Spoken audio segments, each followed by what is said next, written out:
In every generation, faith finds a way to express itself, through words, through worship, and through the quiet symbols we wear. And among the most enduring of these symbols is the headscarf, a simple piece of fabric, yet one that carries stories of devotion, identity, and grace woven through the centuries.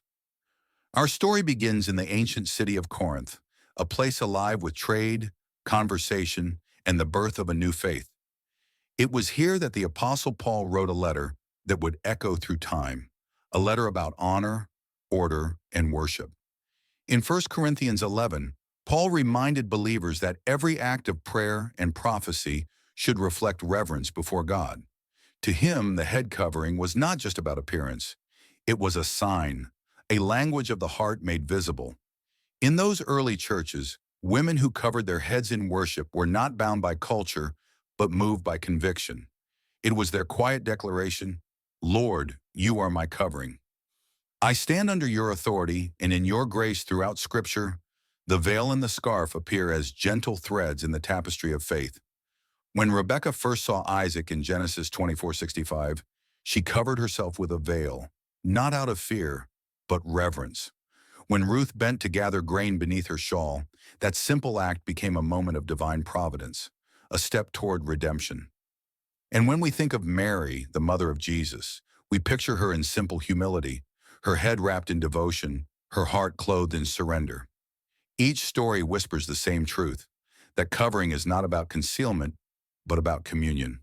But as centuries turned and societies changed, questions began to rise. If God looks at the heart, does the cloth still matter? The philosophers of faith and the seekers of truth wrestled with this question, and perhaps the answer lies in understanding that symbols often hold power only when the heart gives them meaning. The covering was never meant to imprison, but to inspire. Never meant to silence, but to sanctify.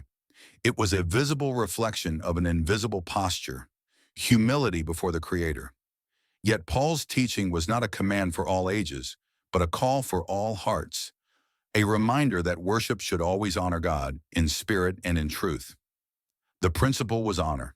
The practice was cultural, and culture, like time, evolves. Today, the meaning of the headscarf has expanded and transformed. Across the world, it has become not only a symbol of faith, but also a statement of fashion, identity, and empowerment. In many churches, women still cover their heads as a sacred tradition, a quiet act of reverence.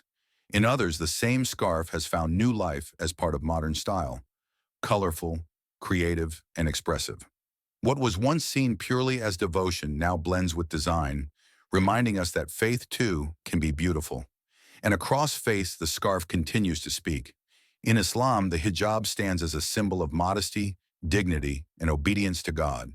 It's an act of faith rooted in verses like Surah An-Nur 24:31, where women are called to draw their veils over themselves. For Muslim women, the hijab is not just fabric, it's identity, it's conviction, and it's the visible expression of an inward peace.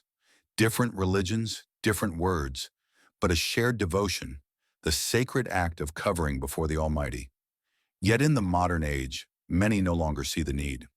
We live in a time where expression is free, individuality is celebrated, and spirituality is often measured more by the heart than by habit.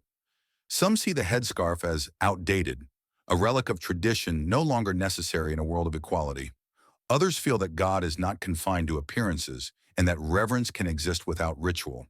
And in truth, there is wisdom in that too. For even Paul himself reminded believers that the letter kills, but the Spirit gives life.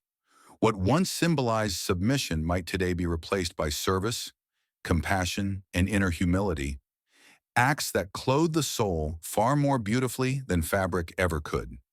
Still, there are those who choose to wear it, not from pressure but from pride, not to conform but to connect, to honor not only their faith, but also their heritage, their mothers and the women who walked before them.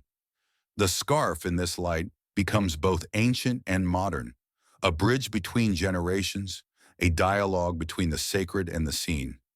Perhaps then, the mystery of the headscarf is not about rules, but about relationship. Not about the cloth itself, but about what it represents. For every woman who prays with her head covered, and every woman who lifts her face uncovered before God, The truth remains the same.